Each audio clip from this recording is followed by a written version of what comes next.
تہجد کی ہر رکعت میں سورہ اخلاص پڑھ سکتے ہیں کیا؟ تہجد کی ہر رکعت میں سورہ اخلاص پڑھ سکتے ہیں؟ نیز ایک رکعت میں کتنی بار سورہ اخلاص پڑھ سکتے ہیں؟ جتنی بار چاہے پڑھ سکتے ہیں، ہر رکعت میں بھی پڑھ سکتے ہیں، لیکن افضل یہ ہے کہ کبھی کبھار ایسا کریں. باقی کوشش یہی کریں کہ عام معمول جو نبی صلی اللہ علیہ وسلم کا تھا کہ ہر رکعت میں الگ سورت پڑھتے تھے، تو عام معمول یہی بنائیں. کبھی کبھار جوش ہے، سورہ اخلاص پڑھنے کا بڑا دل کر رہا ہے تو پھر پڑھ لیں، زیادہ بھی پڑھ لیں، حدیث سے یہ بھی ثابت ہے. تہجد کی نماز سنت ہے یا نفل؟ تہجد کی نماز سنت ہے یا نفل؟ صادق رفیق انڈیا سے. دیکھیں یہ سنت یا نفل یہ ٹرمز ہیں، اصطلاحات ہیں جو ایک دوسرے کے معنی میں بھی استعمال ہوتی ہیں. نفل کہتے ہیں اضافی نماز جو فرض نہ ہو، اس لحاظ سے تو تہجد نفل نماز ہے، لیکن ہر نفل پر نبی صلی اللہ علیہ وسلم نے پابندی نہیں کی ہے، اہتمام نہیں کیا ہے. تو جو وہ نوافل جن کا آپ صلی اللہ علیہ وسلم نے اہتمام کیا یا آپ ان کو پڑھا کرتے تھے تو ان کو سنت کہا جاتا ہے. تو اس لیے تہجد اس لحاظ سے نفل ہے کہ فرض واجب نہیں، لیکن اس لحاظ سے سنت ہے کہ محض ایک عام نوافل کی طرح اس کی فضیلت نہیں ہے، بلکہ آپ صلی اللہ علیہ وسلم کی عادت تھی،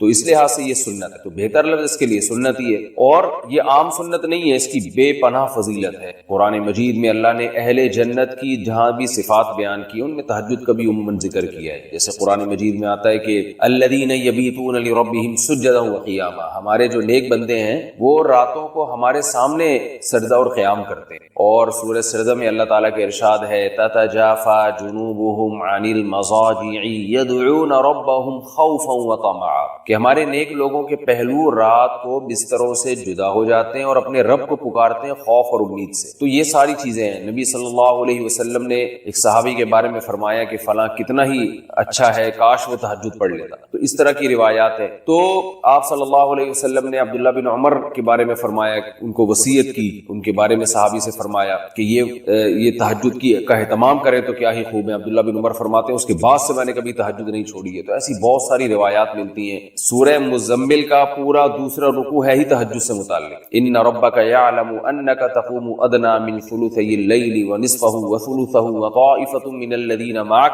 واللہ یقدر اللیل والنہار، کہ آپ پوری رات تہجد نہیں پڑھ سکتے، آپ کو دن میں یعنی آپ کے جو ساتھی ہیں ان کو مزاربت بھی کرنی ہے، دنیا کے معاملات بھی نمٹانے ہیں، دن میں بعض دفعہ جہاد بھی کرنا ہے، تو آپ رات کا کچھ حصہ اٹھ جائیے، آپ بھی اور آپ کے ساتھی بھی. تو بہت ہی اہتمام ہے. اور فقرؤوا ما تیسر منہ، اور اس میں جتنی تلاوت ممکن ہو آپ اللہ کے سامنے کھڑے ہوں اور قرآن کی تلاوت کیجیے. تو یہ اتنی ساری احادیث، اتنی ساری روایات سے علماء کہتے ہیں کہ بہت زیادہ محرومی کا باعث ہے یہ عمل کہ ایک آدمی تہجد نہ پڑھتا ہو. اور آپ صلی اللہ علیہ وسلم نے فرمایا کہ رات کے آخری حصے میں اللہ تعالیٰ آسمان دنیا کی طرف آتے ہیں اور یہ ندا لگاتے ہیں حل من مسترزق ارزق له، حل من مستغفر اغفر له، کوئی ہے مجھ سے روزی مانگنے والا میں اس کو روزی دوں، کوئی ہے مجھ سے گناہوں کی معافی مانگنے والا میں اس کو معاف کروں. اس لیے رات کو جلدی سونا چاہیے، اور تہجد میں رات کے آخری حصے میں جو تہجد کا ٹائم ہے جو سب سے اچھا ٹائم ہے، ویسے تو کسی بھی وقت رات کو پڑھی جا سکتی ہے، لیکن سب سے افضل ٹائم ہے کہ آپ سوئیں اور سونے کے بعد رات کے آخری حصے میں اٹھیں اور اس وقت راز و نیاز کریں، اللہ کے سامنے دعائیں مانگیں. بہت زیادہ اس وقت دعائیں قبول ہوتی ہیں اور نماز کا بہت ثواب ہوتا ہے. ان قرآن الفجر کان مشہودا. وتر کے بعد کیا تہجد کی نماز پڑھ سکتے ہیں؟ سنا ہے کہ وتر پڑھنے کے بعد کوئی بھی نفل پڑھنا مکروہ ہے، کیا تہجد کی نماز بھی نہیں پڑھ سکتے؟ بنت طالب کراچی سے. رسول اللہ صلی اللہ علیہ وسلم کا ارشاد ہے اجعلوا آخر صلاتکم وترا، وتر کو سب سے آخری نماز بناؤ. اس بیس پر بہت سے علماء کی رائے ہے کہ وتر سب سے آخر میں پڑھنا چاہیے اور وتر کے بعد کوئی نفل نہیں. اور ہمارے شیخ حضرت مفتی رشید احمد صاحب رحمہ اللہ کا موقف بھی یہی ہے، اور احسن الفتاوی میں اس پر بڑا زبردست مدلل رسالہ بھی ہے. لیکن ناجائز کوئی بھی نہیں کہتا، یعنی افضل ہے کہ وتر سب سے آخر میں پڑھے جائیں. لیکن وتر اگر کسی نے پہلے پڑھ لی ہے تو اس کے بعد بھی نفل پڑھنا بھی جائز ہے اور نماز پڑھنا بھی جائز ہے، کچھ بھی پڑھ سکتے ہیں. ناجائز نہیں، افضل ہے، افضل کہ سب سے آخر میں. ناجائز نہیں ہے کیونکہ نبی صلی اللہ علیہ وسلم سے تو ثابت ہے صحیح سند سے کہ آپ نے وتر کے بعد 2 رکعت پڑھے ہیں. تو راجح یہی ہے کہ وہ 2 رکعت بھی وتر سے پہلے پڑھ لیں آپ، لیکن کوئی پڑھ لے تو ناجائز نہیں. خاص طور پر جس کو یہ امید نہ ہو کہ تہجد میں میری آنکھ کھلے گی،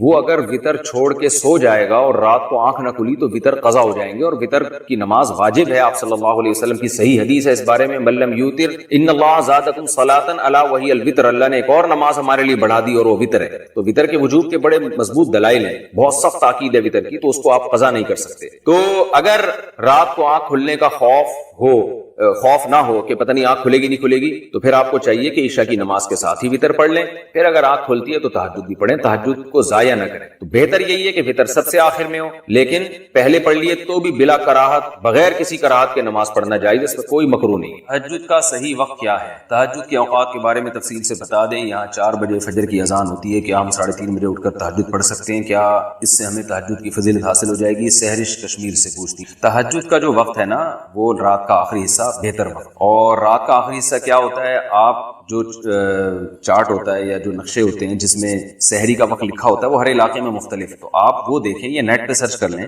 نیٹ پہ ایسی اپلیکیشن آتی ہیں جو ڈاؤن لوڈ کر لی جائیں تو آپ کو پتہ چل جائے گا کہ صبح صادق کب شروع ہو رہی ہے. تو صبح صادق کا جو وقت ہے اس سے پہلے کا وقت فجر کا تہجد کا وقت ہے، جو سحری کا آخری وقت ہوتا ہے جس میں ہم سحری کھا کے ختم کرتے ہیں. تو اذانوں کا اعتبار نہیں ہے، کیونکہ اذانیں تو اکثر صبح صادق کے کافی دیر کے بعد جا کے ہوتی. تو اذان سے پہلے نہیں، آپ نے وہ نقشہ میں ٹائم دیکھ کے رکھنا ہے کہ صبح صادق کا وقت آپ کے علاقے میں کتنے بجے شروع ہو رہا ہے. اگر 4 بجے شروع ہو رہا ہے تو 4 بجے سے پہلے جو نماز پڑھی جائے گی نفل نماز، وہ تہجد کی نماز ہوگی. اور 4 بجے کے بعد جو پڑھیں گے وہ تہجد نہیں ہوگی، بلکہ اس میں تو نماز پڑھنا مکروہ ہے سوائے فجر کی 2 سنت. تو اس میں اگر اذان ہو بھی جائے تو وہ یعنی اگر 4 بجے سے پہلے اذان ہو گئی ہے تو اذان ہونے کے باوجود فجر کا وقت داخل نہیں ہوا. اور اگر 4 بجے کے بعد اذان ہوئی ہے تو 4 بجے آپ کے نقشے میں ٹائم لکھا ہے تو 4 بجے اذان کا وقت 4 بجے صبح صادق شروع ہو چکی. اذان کا اعتبار نہیں ہے، وہ نقشے کا اعتبار ہے. اس میں آپ دیکھیں صبح صادق کا ٹائم کیا ہے. صبح صادق کا جیسے ہی ٹائم داخل ہوگا تہجد کا وقت ختم اور فجر کا شروع. مفتی صاحب اس حدیث کے بارے میں آپ نے فرمایا تھا کہ یہ بہت ضعیف ہے کہ اللہ پاک رات کے آخری حصے میں آسمان دنیا پر آتے ہیں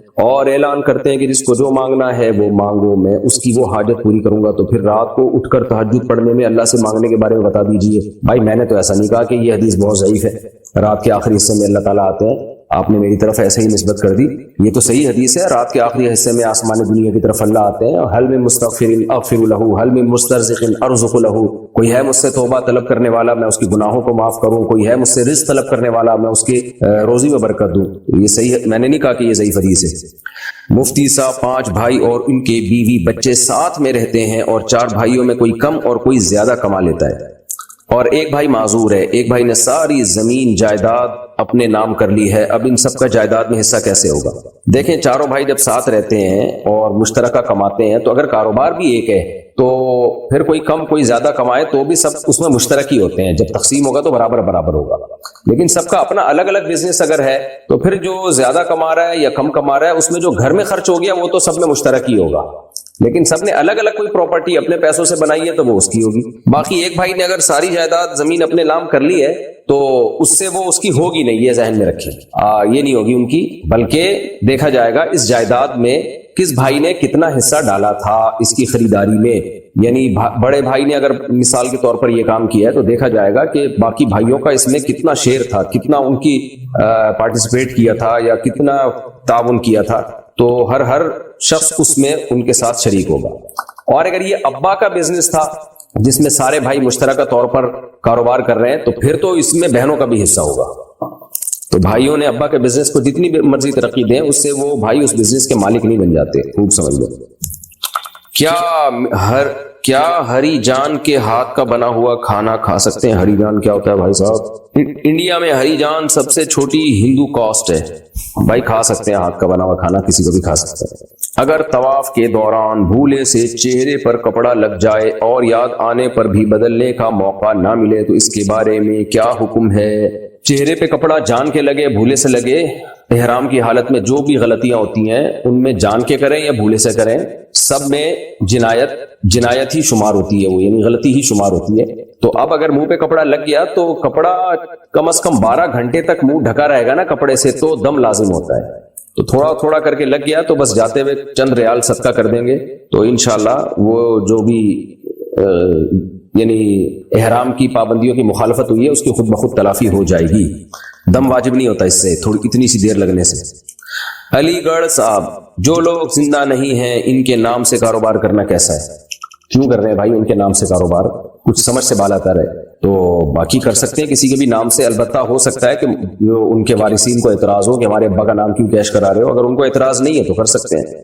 اذان میں حی علی الصلاۃ اور حی علی الفلاح پڑھتے وقت رخ دائیں طرف اور بائیں طرف کرنے کا کیا مطلب ہے؟ یہ سنت عمل ہے، دائیں طرف بائیں طرف، غالباً اس کا مقصد یہی ہوگا کہ آواز دونوں طرف پہنچ جائے، ادھر کے لوگوں کو بھی ادھر کے لوگوں کو بھی، اگر ادھر لوگ موجود نہیں ہیں، بہرحال جنات اور فرشتے ہیں ان تک آواز پہنچ جائے، تو اس لیے اس کو دائیں اور بائیں طرف کر لینا چاہیے۔ جنت میں مردوں کو حوریں ملیں گی تو عورتوں کو کیا ملے گا؟ یہ بہت پرانا سوال ہو گیا میرے بھائی، اس کا 20 دفعہ جواب دیا جا چکا ہے۔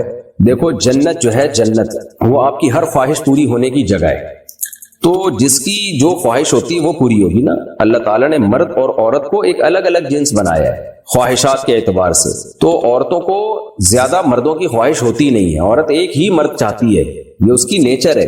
جس عورت کو ایک ٹائم پہ 2 3 مردوں کی ضرورت ہو، اس کا مطلب وہ عورت نہیں ہے، اس کی تو فطرت خراب ہو چکی ہے۔ تو مرد ہوتا ہے جو جس میں اللہ نے ڈیزائرز بھی زیادہ رکھی ہیں اور اس کو زیادہ شادیوں کا شوق بھی ہوتا ہے، تو اس لیے اللہ تعالیٰ نے ہر ایک کی جنت میں جو ہے نا، ہر شخص کی خواہش کے مطابق جنت میں نعمتیں رکھی، تو اس لیے مردوں کو اللہ نے، مرد جو چاہتے ہیں ہماری زیادہ بیویاں ہوں، وہ منہ سے بے شک نہ بولتے ہوں شرم کی وجہ سے، یا ان کو خطرہ ہو کہ ایسا نہ ہو بیگم کو زوردار کرنٹ لگ جائے، یہ سنتے ہی شوق میں چلی جائے، وہ ایک الگ بات ہے، گھر کا ماحول خراب نہیں کرنا چاہتے، تو لیکن شوق تو ہوتا ہے، آدمی ہے وہ تو شوق ہوگا اس کو لازمی، اس کی فزیکل ریکوائرمنٹ بھی ہے، یہ تو عورت کو نہیں ہوتا یہ، تو اس لیے یہ شوق ہی مردوں کا ہے، اس لیے اللہ نے مردوں کے لیے یہ رکھا ہے کہ زیادہ بیویاں ہوں گی تمہاری، جنت دنیا والی بھی ہوگی، اس کے علاوہ بھی ہو رہی ہوں گی، اور عورت کو یہ شوق ہی نہیں ہے، بلکہ عورت کی توہین ہے اس میں، کیونکہ شوہر جو ہے بہرحال سربراہ ہوتا ہے، سربراہ ایک ہی ہوتا ہے، ماتحت جتنے مرضی ہوں۔ ایسا اگر ہم یوں کہہ دیں کہ کئی بیویوں کا ایک شوہر، تو اس میں کوئی عورت کی توہین نہیں ہے، کیونکہ سربراہ ہے نا، ایک ہے۔ اگر ہم یوں کہہ دیں کہ ایک عورت کے کئی شوہر، اس کا مطلب یہ ہوا کہ ماتحت کے کئی سربراہ، سربراہ ایک سے زیادہ ہونا آپ کی ذلت ہے، اس میں 6 باس ہیں آپ کے، تو پاگل ہو جاؤ گے بھائی تم تو، اگر تمہارے باس ایک ہی ہوتا ہے، سربراہ ایک ہی ہوتا ہے، اسی میں عزت ہے۔ تو عورت کی عزت اس میں ہے کہ اس کا ایک شوہر ہو، ایک سے زیادہ نہ ہو، اس لیے جنت میں اللہ نے عورت کے لیے ایک شوہر رکھا ہے، اور مرد کی عزت اس میں ہے کہ اس کی بیویاں زیادہ ہوں، اس لیے اللہ نے جنت میں مرد کے لیے زیادہ بیویاں رکھی۔ یہ تو یورپ نے اور مغربی دنیا نے مرد اور عورت کو ایک سیم قرار دے دیا، ورنہ حقیقت یہ ہے کہ مرد اور عورت دونوں الگ الگ جنس ہیں، ان کی نفسیات الگ ہیں، ان کے ذمہ کام الگ الگ ہیں۔ خواتین کے ہاں ولادت ہوتی ہے، حیض و نفاس کے مسائل ہوتے ہیں، مردوں کے ہاں یہ نہیں ہوتے، مردوں کے مسائل الگ ہیں، ان کے ہاں کہ محنت مشقت والے کام کرنے، انہوں نے میدان جنگ میں لڑنا ہے، 20 قسم کے، دونوں کی الگ الگ ایکٹیویٹیز ہیں، تو اس لیے دونوں کے ایک دوسرے پہ قیاس نہیں کیا جا سکتا۔ باقی خواتین کو جنت میں بہت نعمتیں ملیں گی جو خواتین کے حساب سے ہوں گی، ہر عورت چاہتی ہے، سب سے زیادہ خواہش ہے مجھ میں حسن و جمال بہت زیادہ ہو، تو اللہ نے جنت کی عورت کو بہت زیادہ حسن و جمال دیا ہوگا، پھر کھانا پینا اور خریداری، جنت میں باقاعدہ بازار لگیں گے، تو یہ ساری نعمتیں اللہ تعالیٰ نے خواتین کے لیے بھی رکھی ہیں، تو اس لیے کوشش اس کی کرنی چاہیے جنت میں چلے جائیں، ہم کسی طریقے سے چلے جائیں تاکہ ہر خواہش ہماری وہاں جا کے پوری ہو۔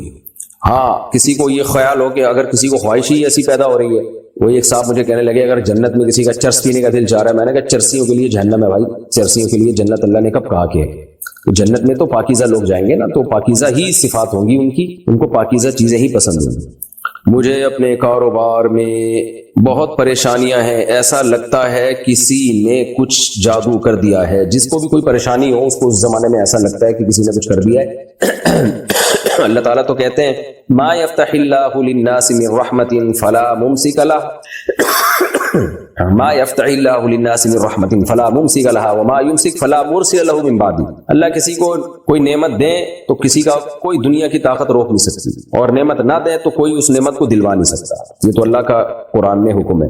تو اب یہ ان چیزوں میں پڑے رہنا بندش ہے بھائی، محنت کرو، کاروبار تلاش کرو، کاروبار میں پیسہ نہیں مل رہا تو ملازمت کرو، سب کو تھوڑی کاروبار میں پیسہ ملے گا، تو کاروبار کو ترجیح دی ہے شریعت نے، لیکن ہر ایک تھوڑی کرے گا، کاروبار بھی لوگوں کا جب ہی چلتا ہے جب ان کو ملازم تو ملے، تو کچھ کو اللہ کاروبار کروائے گا، کچھ کو ملازمت سے روزی دے گا، تو جس طرح بھی ممکن ہو محنت کریں، دعائیں کریں، میں بھی دل سے دعا کرتا ہوں اللہ تعالیٰ آپ کو کشادہ رزق حلال نصیب فرمائے، باقی ان چکروں میں نہیں پڑے، اور عامل وامل کے پاس چلا گیا وہ تو اور الو بنا دے گا۔ گھر سے مسجد دور ہے اور میں ایک فیکٹری میں کام کرتا ہوں، کیا میں سنت چھوڑ کر فرض نماز پڑھ سکتا ہوں؟ سنت موقدہ نہیں چھوڑ سکتے بھائی، کبھی کبھار چھوڑی جا سکتی ہے، لیکن معمول بنا لینا اس کا یہ ٹھیک نہیں ہے۔ مختصر پڑھ لیا کریں، لیکن سنت موقدہ بھی پڑھنا ضروری ہے۔ تو کتنا ٹائم لگتا ہے آپ جائیں. اچھا مسجد اگر بہت زیادہ دور ہے تو پھر تو جماعت کی نماز یعنی مسجد کی جماعت لازمی نہیں ہے. اگر زیادہ دور ہے تو اس کا ایک اندازہ یہ لگایا جاتا ہے کہ اگر بغیر لاؤڈ اسپیکر کے اس مسجد میں زور سے اذان دی جائے اور شور شرابہ بھی نہ ہو تو آپ تک آواز پہنچے گی کہ نہیں پہنچے گی. بعض علماء نے یہ ایک معیار متعین کیا ہے یہ جانچنے کے لیے کہ کس مسجد کو قریب کہا جائے گا, کس مسجد کو دور کہا جائے گا.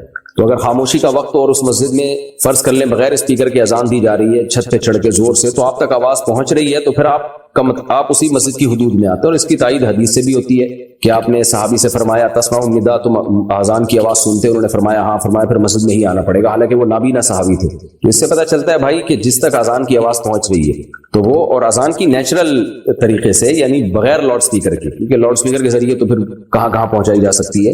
تو اگر ہے تو پھر آپ کو مسجد جانا پڑے گا, اور اگر وہ نہیں آواز پہنچ رہی تو پھر مسجد کی جماعت معاف ہے. ایسی صورت میں پھر آپ اپنی فیکٹری ہی میں جماعت کرائیں اور کوشش کریں قریب میں کوئی مسجد کھلوائیں. غسل کے بعد عورت کا سطر کھل جانے سے وضو باقی رہتا ہے یا ٹوٹ جاتا ہے؟ سطر کھلنے سے وضو نہیں ٹوٹتا. کیا موبائل میں قرآن پڑھنے کے لیے وضو ہونا ضروری ہے یا نہیں؟ نہیں, ضروری نہیں. مفتی صاحب میں نے آپ کی بہت سی ویڈیوز دیکھی ہیں جس میں آپ نے اللہ کو اللہ میاں کہا ہے, تو کیا ایسا کہہ سکتے ہیں؟ ضرور کہہ سکتے ہیں. میاں کی نسبت چاہے کوئی بھی مانا ہو, جب اللہ کی طرف نسبت کی جاتی ہے تو تعظیم مراد ہوتی ہے. اس سے لغت بہت زیادہ باریکیوں کو نہیں دیکھتی, زبان جو ہے زبان دیکھتی ہے لوگ اس کا کیا مطلب لے رہے ہیں اس موقع پہ. اکثر میں مثال دیتا ہوں, ہم کہتے ہیں فلاں آدمی اتنی صلواتیں سنا کے چلا گیا, حالانکہ صلوات کا لفظ درود کے معنی میں استعمال ہوتا ہے. نماز کی جمع بھی صلوات آتی ہے, دعاؤں کو بھی کہا جاتا ہے, لیکن ہم گالیوں میں بھی استعمال کر رہے ہوتے ہیں, ابے آیا صلواتیں سنا کے چلا گیا. تو چونکہ جس موقع پہ ہم یہ لفظ استعمال کرتے ہیں اس موقع پہ اس کا مطلب دعا نہیں ہوتا. تو لغت جو ہے نا, کوئی بھی زبان, اس میں بڑا تسامح ہوتا ہے. لغت کے اپنے کوئی قاعدے نہیں ہوتے. لغت یہ دیکھتی ہے لوگ کس چیز کو کس معنی میں استعمال کر رہے ہیں, تو پھر اہل لغت اسی کو قاعدہ بنا کے بتا دیتے ہیں, اسی کو گرامر بنا کے پیش کر دیتے ہیں. تو اس لیے اللہ کو اللہ میاں کہنے میں کوئی حرج نہیں ہے. بعض لوگوں نے بلا وجہ بول نکالا ہوا. عنایت رنگریز جے پور انڈیا سے, میرے گاہک مجھے نمشکار اور جے شری رام بولتے ہیں. میں 90% تو جواب نہیں دیتا, لیکن کبھی کبھار منہ سے نکل جاتا ہے, اس بارے میں رہنمائی فرمائیں. وہ غیر مسلم ہے, وہ جو بول رہے ہیں ان پر گورنمنٹ نے بھی کوئی پابندی نہیں لگائی, تو بولنے دیں. آپ رپلائی میں جو ہے ہاتھ ہلا دیا کریں, اس نیت سے ہاتھ ہلا دیا کریں کہ وہ آپ کو گویا رسپیکٹ دے رہے ہیں تو آپ اس رسپیکٹ کا جواب دے رہے ہیں. باقی آپ جواب میں جے شری رام اور وغیرہ وغیرہ نہ بولا کریں آپ, کیونکہ ان کے مذہبی الفاظ ہیں, تو بس آپ یوں کر دیں ایسے رپلائی کریں, کیونکہ رپلائی نہیں کریں گے تو یہ بد اخلاقی ہے, یہ بد اخلاقی سمجھی جاتی ہے. کوئی بھی عزت دے رہا ہے, چاہے وہ کسی بھی الفاظ میں عزت دے رہا ہو آپ کو, اس کے لحاظ سے تو یہ رسپیکٹ والے ہی الفاظ ہیں نا. تو بس آپ رپلائی میں ایسے اشارہ کر دیا کریں کہ یعنی گویا کہ آپ نے ایک سن لیا ہے اور اچھا رپلائی کر دیا ہے آپ نے. انگلش میں بول دیا کریں how are you, fine, nice to meet you. Javed Khan India سے, مسلمان غیر مسلم کے جنازے میں جا سکتا ہے اور میت کو کندھا دے سکتا ہے؟ جی جا سکتا ہے, لیکن ان کی مذہبی رسومات میں شرکت نہیں کر سکتا اور ان کے لیے دعا نہیں کر سکتا. تسلی کے الفاظ کہہ سکتا ہے ان کے لواحقین کو کہ ہمیں بہت غم ہوا, اللہ تعالیٰ آپ کو اس پہ صبر عطا فرمائے, بس اتنے الفاظ کہے جا سکتے ہیں, لیکن میت کے لیے دعا نہیں کی جا سکتی. کیا جرابوں پر مسح کرنے والے شخص کے پیچھے نماز پڑھنا جائز ہے؟ سعودی عرب میں سب اس کو جائز سمجھتے ہیں, اور اوقات امامت کرنے والے بھی جرابوں پر مسح کرتے ہیں. تو اس نماز کے بارے میں کیا حکم ہے؟ نہیں, جائز نہیں ہے. یہ جو دلیل دی جاتی ہے کہ ضرورت کی وجہ سے شریعت میں موزوں پہ مسح کا حکم دیا ہے تو تاکہ موزے اتارنا نہ پڑے, تو اس لیے یہاں تو ضرورت ہے, اگر ہم موزے اتاریں گے تو ظاہر ہے حرج ہوگا. اس کا جواب یہ ہے کہ ضرورت وہ ضرورت ہوتی ہے جس کو شریعت نے ضرورت مانا ہو. وہ موزے جن کو پہن کے بھی آپ پورے پاؤں دھو سکتے ہیں تو ان کو تو اتارے بغیر بھی پاؤں دھوئے جا سکتے ہیں, تو پھر وہاں ضرورت کہاں سے ہو گئی؟ یعنی یہ جو عام ساکس ہوتے ہیں ان کو تو آپ پورا نلکے کے نیچے رکھو, پورے پاؤں بھیگ جائیں گے آپ کے. یہ آپ کہہ سکتے ہو پھر وہ پریشانی ہوگی, وہ موزے گیلے ہو جائیں گے. تو موزوں کا گیلا ہونا شرعی لحاظ سے کوئی حرج والی بات نہیں ہے. حرج وہ حرج معتبر ہوگا جس کو شریعت حرج مانتی ہے. تو یہ جو موزے ہیں, چمڑے کے موزے ہوتے ہیں جیسے, ان میں تو حرج یہ ہے کہ ان کو اتارے بغیر پاؤں دھونا ممکن ہی نہیں ہے, لہذا شریعت نے کہہ دیا کہ ان کو پہنے ہی مسح کر لیا کرو. جبکہ یہ جو عام کپڑے کے ساکس ہیں ان کو تو اتارے بغیر بھی آپ پاؤں پورے دھو سکتے ہیں, تو مسح کیسے جائز ہو گیا ان کے اوپر؟ اور رہی یہ دلیل کہ نبی صلی اللہ علیہ وسلم سے موزوں پر مسح ثابت ہے, بھائی نبی صلی اللہ علیہ وسلم سے جس طرح کے موزے یا خفین پر مسح ثابت ہے وہ موزے تھے جو جوتے کا آلٹرنیٹ تھے, جوتے کے بغیر استعمال ہوتے تھے. کیونکہ یہ عبادت ہے نا, اور قرآن مجید نے ہمیں حکم دیا پاؤں دھونے کا, تو اتنا واضح حکم بہت ہی واضح دلیل سے تو چھوڑا جائے گا. جس دلیل میں کنفیوژن ہو گئی تو قرآن میں جو پاؤں دھونے کا حکم ہے پھر وہ ترک نہیں کیا جائے گا.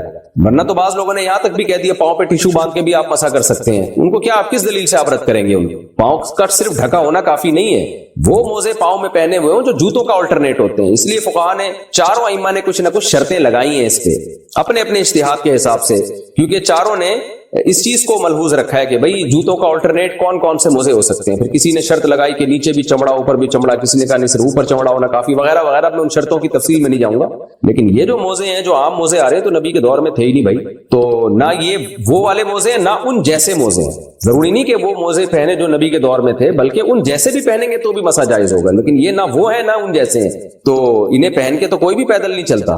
اس لیے کوئی بھی کپڑا پاؤں میں چڑھا لو ہلکا پھلکا سا, یا ٹیشو پیپر باندھ لو, کاغذ باندھ لو, اس سے تھوڑی مسا جائز ہو جائے گا اس کے اوپر. اس لیے ہماری رائے میں ٹھیک نہیں ہے. آپ ان کی اگر یقین ہو کہ امام نے ان موضوع پہ بسا کیا تو اس کے پیچھے نماز جائز نہیں ہے. باقی فتنہ فساد نہ کریں, جھگڑا وگڑا نہ کریں, آپ اپنی نماز پڑھ لیں. اور اگر آپ نے خود نہیں دیکھا تو پھر اس کے پیچھے نماز پڑھ لیں. امام آ کے کھڑا ہوا, موزے پہنے ہوئے ہیں, تو آپ کو کیا پتا کہ اس نے عام موضوع پہ بسا کیا, ہو سکتا ہے نہ کیا ہو مسا, آپ پیچھے نماز پڑھ لیں اس کی. ہاں, جب پتا ہے کہ انہوں نے عام موضوع پہ بسا کی ہے پھر نماز نہ پڑھیں. یہاں بعض لوگ ایک سوال کرتے ہیں کہ اس سے تو مت میں اختلاف پیدا ہوگا. بھائی اختلاف پیدا ہو رہا ہے امام کے عمل کی وجہ سے. اگر امام صاحب کی رائے یہ ہے کہ ان موضوع میں بسا جائز ہے تو اپنے جب انفرادی نماز پڑھیں تو پڑھ لیں. جب آپ امامت کریں تو آپ کو جمہور کی رائے کا احترام کرنا چاہیے. جمہور علماء فقہا وہ تو اسی کے قائل ہیں کہ بھائی ان پہ مسا جائز نہیں ہے, تو آپ کو چاہیے مقتدیوں کی آپ رعایت کریں کہ میرے اس طرز عمل سے بہت سارے لوگ نماز سے کٹ سکتے ہیں, یا نہیں بھی کٹیں گے تو ان کو وہم اور کنفیوژن تو ہوگی نا کہ پتہ نہیں ہماری نماز قبول ہو بھی رہی ہے کہ نہیں ہو رہی. تو آپ سیدھا سیدھا پاؤں دھو کے آ جاؤ, یا وہ موزے پہن کے مسا کر لو کہ ان موزوں کے مسا کرنے سے سب کے نزدیک نماز جائز ہو جاتی ہے. تو امام کو تو اس کا بڑا خیال کرنا چاہیے کہ اس طریقے سے نماز پڑھے کہ پیچھے سب لوگوں کے نزدیک اس کی نماز ہو جائے, تاکہ پیچھے لوگ مقتدیوں میں خلفشار پیدا نہ ہو, کنفیوژن پیدا نہ ہو. میری شادی بریلیوں میں ہوئی ہے, سسرال میں بہت زیادہ بدعات ہوتی ہیں اور میرے شوہر ہمیشہ مجھ سے بحث کرتے ہیں, کہیں میں غلط راستے پہ نہ چل پڑوں, اور میں اپنے بچوں کو کیسے بچاؤں, رہنمائی فرمائیں. ہاں, نکاح میں اس کا بڑا خیال کیا شریعت نے کہ اپنا ہم پلہ ہونا چاہیے. تو شادی بریلوی ہو یا دیوبندی ہو, اس سے کچھ دیوبندی میں بھی بڑے بڑے بدعتی پڑے ہوئے ہوتے ہیں, وہ بھی پتہ نہیں کیا کچھ کر رہے ہوتے ہیں, اور بریلویوں میں بعض ایسے بھی ہیں جو ایکسٹریم لیول پہ بدعت کی طرف نہیں جاتے. تو بہرحال جب شادی ہو گئی ہے, شادی سے پہلے سوچنا چاہیے تھا, ہو گئی ہے تو اپنے شوہر کی خدمت کریں اور رشتے کو بچائیں, اور بدعات میں ان کا ساتھ نہ دیں. جہاں بہت شدید فتنے کا اندیشہ ہو, خدا نخواستہ مار دھاڑ کا, طلاق کا خطرہ ہو, تو پھر مجبوری ہے محبت سے بچوں کو سمجھاتی رہیں, یہی ہو سکتا ہے. بچے بڑے ہوں گے خود ہی سمجھ جائیں گے کیا صحیح ہے کیا غلط ہے انشاءاللہ, اگر آپ ان سے دلیل سے بات کریں گے. فیضان حسین ممبئی انڈیا سے, میں ایک فارمی کیوٹل, یہ کیا لکھا ہے, اردو میں ہی لکھا ہوا ہے انہوں نے, فارمی کیوٹیکل کمپنی میں جاب کرتا ہوں. کمپنی کی طرف سے, ہو سکتا ہے پروناؤن میں اس سے غلطی ہو رہی ہو بھائی, پرونانسیشن میں غلطی ہو رہی ہو. کمپنی کی طرف سے بیوی بچوں کی دوائی اور حاملہ بیوی کی ڈیلیوری کا بھی پورا خرچہ ملتا ہے. تو کیا اس طرح کمپنی سے علاج کے لیے پیسے لینا جائز ہے؟ جب کمپنی کی طرف سے مل رہا ہے تو ٹھیک ہے, جائز ہے, کیوں نہیں جائز ہے. کیا عورت کو سسر سے پردہ کرنا چاہیے, اور اگر شوہر مر جائے تو کیا سسر نامحرم ہو جاتا ہے؟ کیا وہ نکاح کا پیغام بھیج سکتے ہیں؟ نہیں, سسر ہمیشہ کے لیے محرم ہی رہتا ہے, باپ جیسا ہی رہتا ہے. اسی طرح ساس ہمیشہ کے لیے ماں جیسی ہی رہتی ہے. میاں بیوی کا نکاح جس دن ہوا, ابھی رخصتی نہیں بھی ہو, تو بس ان دونوں کے ماں باپ ایک دوسرے کے ماں باپ بن گئے, تو اس لیے سسر سے پردہ بھی نہیں ہے. لیکن اگر سسر بالکل جوان ہے اور بہو بھی بالکل ینگ ہے, جوان ہے, تو اگر وہ پردہ کر لے تو برا بھی نہیں ہے, یہ کوئی ناجائز بھی نہیں ہے. سعودیہ کے بعض علماء کا یہی فتویٰ ہے, اور اس زمانے میں جو حیا اور تقوی کے زیادہ قریب ہے وہ بھی یہی ہے. تو لیکن بہرحال شریعت میں فرض نہیں ہے, فتنے کے خوف کی وجہ سے یعنی کوئی کرے تو اچھی بات ہے, بہرحال فرض نہیں ہے. لیکن اس سے ہوتا یہ ہے کہ بعض بہویں بالکل ہی گھر میں خدمت نہیں کرنا چاہتی, تو وہ بھی سسر سے پردہ کر کے بیٹھ جاتی ہیں. تو یہ بھی غلط ہے کہ آپ پردے کو اپنی سستی کا ذریعہ بناؤ, یعنی سستی ہو اصل میں, اس کے لیول پردے کا لگا دو. تو بہرحال سسر ہے باپ کی جگہ, ہی محرم ہے, نامحرم نہیں ہے, لہذا شرعاً اس سے پردہ واجب بہرحال نہیں ہے. لیکن اتنی بات خوب اچھی طرح سمجھ لیں, بار بار بتاتا ہوں, سسر سے ہاتھ ملانا جائز نہیں ہے. آج کل کسی نے بتایا کہ یوٹیوب پہ ٹک ٹاکر ایسی ویڈیو لا رہے ہیں, شادی ہو گئی تو سسر صاحب بہو سے مل رہے ہیں, بہو کے کندھے پہ ہاتھ رکھ کے بیٹھے ہوئے. یہ غلط ہے, بے غیرتی ہے, بے شرمی کی بات ہے. ٹھیک ہے, بیٹی بیٹیوں کی طرح ہے, لیکن بہرحال سگی بیٹی تو نہیں ہے, تھوڑا سا ریزرو رہیں اس سے آپ. یہ ہمارے سوسائٹی میں کلچر بھی نہیں ہے ایسا. اور پھر میڈیا پہ لا کے اس کے کیمروں میں آپ دکھا رہے ہیں, اور لوگ بھی کہہ رہے ہیں ماشاءاللہ ماشاءاللہ. بھائی جان بہو ہے وہ, آپ ریزرو رہیں اس سے. سر پہ ہاتھ رکھیں بس، بیٹیوں کی طرح، بیٹی ہے ہماری، باقی یہ نہیں کہ اس کے کندھے پہ ہاتھ رکھا ہوا ہے، سیلفی بنا رہے ہیں، اس سے مصافحہ کر رہے ہیں، اس کے ہاتھوں میں چوڑیاں چڑھا رہے ہیں. وہ شرم اور حیا بھی کوئی چیز ہوتی ہے.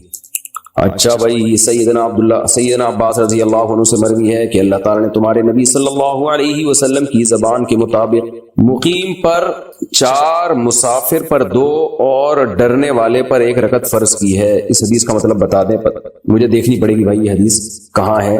عربی الفاظ دیکھوں گا، پھر انشاءاللہ اگلے بلیٹن میں اس کا بتاؤں گا آپ کو انشاءاللہ. معین خٹک، کیا کوئی بندہ قرآن پاک کی تفسیر خود سے پڑھ سکتا ہے؟ ظاہر ہے خود سے ہی پڑھے گا، اور کوئی اور پڑھوائے گا. تفسیر لکھنے والے کا مقصد ہی یہی ہوتا ہے کہ آسان کر دیا جائے اور تاکہ آپ پڑھیں، تو ضرور پڑھ سکتا ہے. علماء تفسیر لکھتے ہی عوام کے لیے عام طور پر، تاکہ عوام کے لیے قرآن کو سمجھنا آسان ہو جائے. مفتی صاحب، میں دبئی میں فاسٹ فوڈ کمپنی میں کام کرتا ہوں. مسجد تقریباً 3 کلومیٹر دور ہے. جمعے کے دن بہت رش ہوتا ہے اور کمپنی بریک یا چھٹی نہیں دیتی. تقریباً 6 مہینے سے جمعے کی نماز اور نمازیں جماعت کے ساتھ نہیں پڑھی ہیں. کام چھوڑنے کا دل کرتا ہے، صورت میں کیا کریں؟ کمپنی کو محبت سے خط لکھیں، لیٹر لکھیں کہ مجھے آپ چھٹی دیں، جمعے کی نماز میں پڑھنا چاہتا ہوں اور میرے اوپر لازم ہے، اور یہ جتنا ٹائم میں جمعے میں لگاؤں گا یہ کمپنی کو میں ایکسٹرا ٹائم دے دوں گا. تو انشاءاللہ دے دیں گے آپ کو چھٹی، کیونکہ کمپنی کو یہ ہوتا ہے بھائی یہ سارا ٹائم تو وہاں لگا دے گا، آپ بولیں اس دن میں یہ ایکسٹرا ٹائم آپ کو دوں گا. پھر بھی اگر آپ کو چھٹی نہیں دیتے تو کمپنی کو آپ چھٹی دے ہی دیں، دوسرا کام تلاش کریں. جمعہ اتنے لمبے عرصے تک جمعہ چھوڑنا ٹھیک جائز نہیں ہے، بہت سخت گناہ ہے.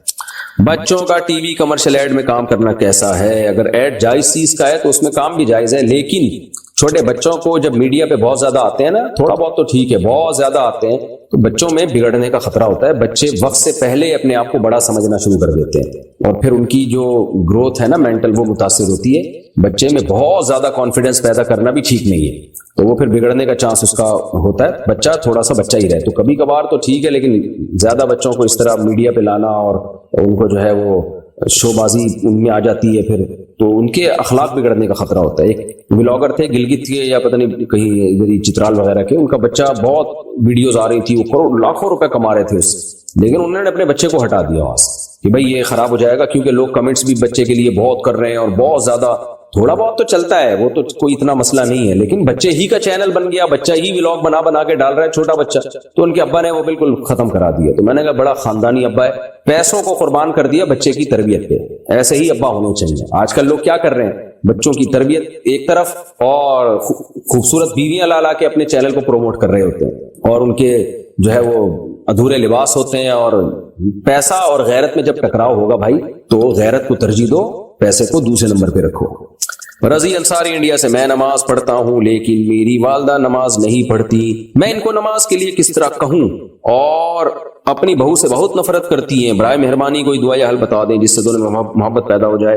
دعا بھی کرتا ہوں، میں بھی دعا کرتا ہوں، آپ بھی اللہ سے دعا کر لیں، اللہ دونوں میں محبت پیدا کر دے. باقی بہو اگر بے ادبی کر رہی ہے نا ساس کی، تو بڑوں کی جب بے ادبی کی جاتی ہے تو پھر بڑے کے دل میں بالکل 2 ٹکے کی عزت نہیں ہوتی. تو آپ اپنی وائف سے کہیں کہ بس میری اماں کو رسپیکٹ ضرور لازمی دیا کرو، آگے سے ٹیڑھا جواب نہ دیا کرو، بس یہ بہت خطرناک ہوتا ہے. تو کم از کم اتنے کام کر لے. اور پھر بھی اگر اماں نفرت کرتی ہیں ہاں تو پھر اماں کی ہدایت کے لیے دعائی کر سکتے ہیں، اور کیا کریں. بہت سی دواؤں میں جانوروں کے اجزاء شامل ہوتے ہیں لیکن ان پر لکھا نہیں ہوتا، تو اگر کسی دوائی میں حرام اجزاء شامل ہوں تو کیا اس شک میں اس دوائی کو لے سکتے ہیں؟ جو نارمل ڈاکٹروں کی میڈیسن ہوتی ہے اس میں تو حرام اجزاء شامل نہیں ہوتے، البتہ وائٹامنس کچھ ایسے ہوتے ہیں جیسے فش آئل ہے، اب ان کا کیپ جو ہے جیلیٹن سے بنتا ہے، تو اس میں حرام بھی ہوتا ہے حلال بھی ہوتا ہے، تو وہ لکھا ہوا ہوتا ہے ان کے اوپر کوڈ. اب تو اس میں علماء نے بہت الحمدللہ ریسرچ کر لی ہے، تو ایسا کہیں شک ہو تو آپ تحقیق کر لیں. جو اینٹی بائیوٹک ہوتی ہیں ان میں نہیں ہوتے اس طرح کے حرام اجزاء، زیادہ تر جو وائٹامنز ہوتی ہیں نا گولیاں ان میں ہوتا ہے یہ، تو ان میں شک ہوتا ہے کہ کوئی ایسا حرام جز شامل نہ ہو. تو ایسے موقع پہ تحقیق کر لینی چاہیے، بغیر تحقیق کے نہ کھائیں. اور گوگل پہ بھی تحقیق ہو جاتی ہے آج کل. جامع رشید کا ادارہ حلال فاؤنڈیشن، گوگل پہ لکھیں، سرچ کریں اور پھر وہاں سے بھی رابطہ کیا جا سکتا ہے. ڈرائیور اور میری غفلت کی وجہ سے سفر میں عصر کی 2 رکعت نماز قضا ہو گئی، تو بعد میں اس نماز کو قضا کس طرح کیا جائے؟ 4 رکعت پڑھیں یا 2 رکعت؟ نبی صلی اللہ علیہ وسلم نے ارشاد فرمایا جس کی عصر کی نماز قضا ہو گئی نا، ایسے اس کے اہل و عیال سب کچھ چھین لیا گیا اس سے. اور قرآن نے بھی عصر کی نماز کا خاص طور پر اللہ نے حفاظت کا عصر کی نماز کا حکم دیا ہے. تو آپ توبہ استغفار بھی کریں. باقی یہ کہ کس طرح کیا جائے، سفر کی نماز جب اپنے مقام پہ قضا کریں گے تو 2 رکعت ہی پڑھیں گے. جو سفر میں نمازیں قضا ہوئی ہیں وہ بعد میں 2 ہی پڑھی جاتی ہیں. کیا جب بھی عمرہ کریں گے تو بال کٹوانا ضروری ہے چاہے مہینے میں 2-3 بار ہو؟ اور مرد اور عورت کے کتنے بال کاٹنا لازم ہے؟ جب بھی عمرہ کریں گے بال کٹوانا ضروری ہے بشرطے کے بال ہوں، کیونکہ پہلی دفعہ عمرے میں ٹرین کرا دی تو دوبارہ عمرے میں کیا کٹائیں گے پھر بھائی؟ تو دوبارہ عمرے میں پھر دوبارہ اس طرح پھیرنا پڑے گا سر کے اوپر، پھر تیسری دفعہ عمرہ کیا تو پھر اس طرح پھیرنا پڑے گا۔ تو اس میں شریعت کی حکمتیں ہیں، ہو سکتا ہے کراؤڈ کنٹرول کرنے کے لیے اللہ نے حکم دیا، میں کوئی دعویٰ نہیں کر رہا، لیکن تاکہ ایک نے عمرہ کیا تو اب دوسرے کو بھی موقع مل جائے۔ کچھ لوگوں کو بال رکھنے کا دوبارہ شوق ہوتا ہے نا، تو ان کو اللہ کہتے ہیں ٹھیک ہے بار بار عمرے کرنے تو بالوں کی قربانی دو، پھر تمہیں عمرے کی فضیلت حاصل ہوگی۔ تو جن کے بال ہوں تو کم از کم 1 انگلی کا پورا جو ہے نا، جس 1 انچ اتنے بال کاٹنا لازم ہے، چاہے مرد ہو یا عورت۔ تو میرے تو بڑے بال ہیں، اس میں کئی عمرے ہو سکتے ہیں الحمدللہ۔ تو ایک دفعہ کاٹ دیے، پھر اگلے عمرے میں پھر کاٹ دیے، پھر اگلے عمرے میں پھر کاٹ دیے، تو میں تو 10-15-20 عمروں کے بعد جا کے ٹرینڈ کی نوبت آئے گی۔ مرد ہو یا خواتین، بہرحال 1 پورے کے برابر ہر عمرے میں بال کاٹنا ضروری ہے۔ راشد میواتی انڈیا سے، بلی کو مارنا کیسا ہے؟ بلا وجہ بلی کو مارنا جائز نہیں ہے، اگر تنگ کر رہی ہے، ٹینشن دے رہی ہے، چوزے کھا رہی ہے آپ کے یا گندگی کر رہی ہے تو پھر مار سکتے ہیں، بہتر پھر بھی یہی ہے کہ نہ ماریں، تھیلے میں ڈال کے کہیں اور چھوڑ کے آ جائیں۔ تو لیکن آپ کو خطرہ ہے کہ دوبارہ آ جائے گی تو پھر مار سکتے ہیں، لیکن پھر مارنے کا وہ طریقہ استعمال کیا جائے جس میں جانور کو تکلیف کم سے کم ہو۔ اگر کوئی بابا یہ بتا دے کہ چوری ہوئی چیز کس نے دی ہے تو کیا اس کے پاس جانا جائز ہے؟ جائز نہیں ہے، کیونکہ یہ خود ہی چور ہے، ورنہ یہ بتانا ممکن نہیں ہے کہ کس نے چوری کی ہے۔ اگر یہ بتانا ممکن ہوتا تو سارے بابے بیٹھ کے سپریم کورٹ میں بتا رہے ہوتے فلاں چور ہے فلاں چور نہیں ہے۔ تو اس لیے یہ خود کسی سے چوری کروا دیتے ہیں، پھر عملیات کر کے نکالتے ہیں فلاں نے چوری کی ہے، وہ خود انوالو ہوتے ہیں اس میں، تاکہ لوگوں کا ان پہ اعتقاد مضبوط ہو جائے۔ احمد صاحب کراچی، دل میں قرآن کی قسم کھانا ٹھیک ہے یا نہیں؟ اگر ٹوٹ جائے تو کیا ہوگا؟ دل میں قسم کھانے سے کچھ بھی نہیں ہوتا، اور اگر زبان سے قسم کھائی ہے تو قرآن کلام اللہ ہے، اللہ کی صفت ہے، تو اس لیے وہ قسم منعقد ہو جائے گی، اور اس میں توڑا تو کفارہ لازم ہوگا۔ انس ملک دبئی سے، اگر بیوی اپنا سونا شوہر کو نوکری کے حصول کے لیے اس شرط پر دے کہ نوکری کے بعد آپ مجھے اتنا ہی سونا واپس کرو گے، تو کیا بیوی اس سونے کی زکوٰۃ ادا کرتی رہے گی یا نہیں؟ اور جب شوہر سونا واپس چاہے تو اس وقت سونے کی قیمت میں فرق آ رہا ہو تو اس صورت میں کیا کریں؟ اور اگر کچھ عرصے بعد بیوی شوہر سے یہ کہہ دے کہ یہ سونا میں نے آپ کو تحفے میں دے دیا، تو پھر اس سونے کی زکوٰۃ کے کیا حکم ہے؟ بیوی نے جب یہ کہہ دیا کہ یہ سونا میں نے آپ کو تحفے میں دے دیا، پھر تو بیوی سے زکوٰۃ ختم، اب بیوی نہیں دے گی، اب شوہر دے گا زکوٰۃ۔ لیکن اگر صرف قرض میں دیا ہے کہ آپ کی جب جاب لگ جائے تو واپس کر دینا، تو پھر یہ قرض ہے، تو قرض کا اصول یہی ہے کہ جس کو قرض دیا ہو تو قرض دینے والے پر اس کی زکوٰۃ لازم ہے، ہر سال دے گا، بشرطے کہ قرض واپس ملنے کی امید ہو۔ تو اگر بیوی نے شوہر کو سونا دیا اور بیگم صاحبہ کو یقین ہے کہ میرا میاں بہت اچھا ہے، واپس کر دے گا، تو پھر تو بیوی پر زکوٰۃ لازم ہے۔ اور اگر دینے کے بعد تھوڑے دنوں میں اندازہ ہو گیا بھائی کچھ پتہ نہیں ہے واپس آئیں گے بھی کہ نہیں آئیں گے، تو پھر زکوٰۃ لازم نہیں ہے۔ اور اگر جب واپس مل جائے، یعنی امید تھی کہ نہیں ملے گا، لہذا بیوی نے زکوٰۃ نہیں دی، اب اتفاق سے شوہر نے دے دی سونا واپس کر دیا، یعنی بیوی کو امید ہی نہیں تھی کہ شوہر سونا واپس کرے گا، تو شریعت یہ کہتی ہے بیوی پر زکوٰۃ لازم نہیں ہے۔ تو دے کئی سال کے بعد جا کے اتفاق سے شوہر کا دل آ گیا اور اس نے واپس کر دیا، تو اب کیا جتنے سالوں کی بیوی نے زکوٰۃ نہیں دی ہے وہ اس بیوی پر واجب ہوگی یا نہیں ہوگی؟ تو اس میں دونوں قول ہیں۔ احتیاط یہی ہے کہ جتنی سالوں کی زکوٰۃ نہیں دی ہے وہ سب دے اب، اور اس کی بھی گنجائش ہے کہ جو زکوٰۃ ایک دفعہ ساقط ہو گئی تو الساقط لا یعود، وہ واپس نہیں لوٹے گی، ہو گیا بس۔ ہاں جب واپس کرنے پر آئے گا شوہر تو سونا ہی دے گا، اور اگر سونا کے بجائے میاں بیوی آپس میں میوچل انڈرسٹینڈنگ سے یہ طے کرتے ہیں کہ سونے کی قیمت دے دو، تو پھر اس وقت جو سونے کی قیمت ہوگی واپسی کے وقت وہ قیمت دینی پڑے گی شوہر کو۔ اگر ناپاکی کی حالت میں کمبل اوڑھا تو کیا کمبل ناپاک ہو جائے گا؟ نہیں جی، اگر اس پہ کوئی گیلی نجاست نہیں لگی ہے تو ناپاک نہیں ہوگا۔ محمد عابد، نماز کی ہر رکعت میں سورہ اخلاص پڑھنا ٹھیک ہے، لیکن نبی کی جو عام سنت تھی وہ یہی تھی کہ بدل بدل کے سورتیں پڑھنا، اس لیے ہر رکعت میں بدل بدل کے سورتیں پڑھنی چاہیے۔ مدی کو کپڑوں سے پاک کرنے کا طریقہ بتا دیں۔ ہلکا سا دھو لینا بھی کافی ہے، مدی کو تھوڑا سا بس پانی کے نیچے رکھ کے ہلکا سا رگڑ دیں اور نچوڑ دیں تو مدی پاک ہو جاتی ہے۔ مدی کو بہت زیادہ گہرے طریقے سے دھونا لازم نہیں ہے، حدیث سے یہی بات ثابت ہے۔ اگر خفین نیچے سے پھٹ جائیں تو کیا اس پر مسح ہو جائے گا؟ اور پھٹے ہوئے ہونے کی مقدار کتنی ہے؟ 3 انگلیوں کے برابر، پاؤں کی 3 انگلیاں، 3 انگلیوں کے برابر اگر خفین کہیں سے پھٹ جائیں تو پھر اس پہ مسح جائز نہیں ہے۔ زین العابدین کہتے ہیں میں ایزی پیسہ اور جیز کیش کی رقم اکاؤنٹ میں جمع کروانے پر اضافی پیسے لیتا ہوں، یعنی کمپنی والے مجھے کمیشن دیتے ہیں، کیا یہ میرے لیے جائز ہے؟ اس کے علاوہ بجلی، گیس اور ٹیلی فون کے بلز میں مجھے کمیشن ملتا ہے، مثلا بل 102 روپے ہے تو کیا میں 110 لے سکتا ہوں وضاحت فرما دیں۔ دیکھیں اگر آپ کسی شخص کا قرضہ ادا کریں اور پھر اس سے اضافی پیسے لیں بعد میں کہ ابھی میں دے رہا ہوں 1 مہینے بعد تم نے مجھے بڑھا کے دینے، یہ تو خالص سود ہے۔ لیکن جہاں تک میری معلومات ہے جائز کیش میں ایسا نہیں ہوتا یہ ہے کہ میں آپ کے پاس یعنی کسٹمر کے پاس یہ سروس ہی نہیں ہے بل جمع کرانے کی، تو آپ کہتے ہیں ٹھیک ہے میں کرا دیتا ہوں اور اس میں میں اپنا کمیشن لیتا ہوں کیونکہ میں نے تمہارا جو کام تھا مشکل تھا وہ میں نے تمہارے لیے آسان کر دیا، تو یہ کمیشن جائز ہے، اس میں کوئی حرج نہیں۔ اور آپ نے جو کہا کہ کمپنی والے مجھے کمیشن دیتے ہیں، تو ہاں جیسے بجلی گیس اور ٹیلی فون کے بلز پہ مجھے کمیشن ملتا ہے، تو کمپنی والے بھی جو آپ کو کمیشن دیتے ہیں وہ بھی جائز ہے، اس کا بھی سود سے کوئی لینا دینا نہیں ہے، اس لیے کہ قرض کمپنی پہ تھوڑی ہے، قرض تو پبلک پہ ہے نا، جو پبلک نے مختلف کمپنیوں کو پیمنٹ کرنی ہے، تو کمپنی والے آپ کو سہولت دے دیتے ہیں کہ آپ یہ پے کر دیں تو ہم اس کا آپ کو کمیشن دیتے ہیں، تو جائز ہے، اس میں کوئی حرج نہیں ہے۔ آمنہ کراچی سے، کیا میڈیکل امتحانات میں مریض کو ہاتھ لگا کر معائنہ کرنا جائز ہے؟ اکثر پریکٹیکل میں اسے لازم کر دیا ہے اور مریض بھی مرد ہوتا ہے، کیا ایسی صورت میں دستانے پہن لیے جائیں یا مجبوری میں ایسا کرنا جائز ہے؟ ہاتھ نہیں لگا سکتے کسی بھی غیر مرد کو، اور ویسے بھی اسلامی کنٹری ہے، اس میں اس کا خیال کرنا چاہیے کہ خواتین جوان لڑکیوں کو آپ کیوں مردوں کے تجربے کروا رہی ہیں؟ آپ جو مریض خواتین ہوتی ہیں ان پہ بھی تو پریکٹس کی جا سکتی ہے، لیکن ظاہر ہے غیرت ویرت ختم، بالکل ہر چیز میں ہم یورپ کو فالو کر رہے ہیں اور انگریزوں کو فالو کر رہے ہیں، بس ان کی ترقی دیکھی ہوئی ہم نے، ان کا جو بے حیائی والا ماحول ہو گیا اور ترقی کے نام پہ جو ترقی میں مست ہو کے جو انہوں نے اپنا خاندانی نظام تباہ و برباد کر دیا، اور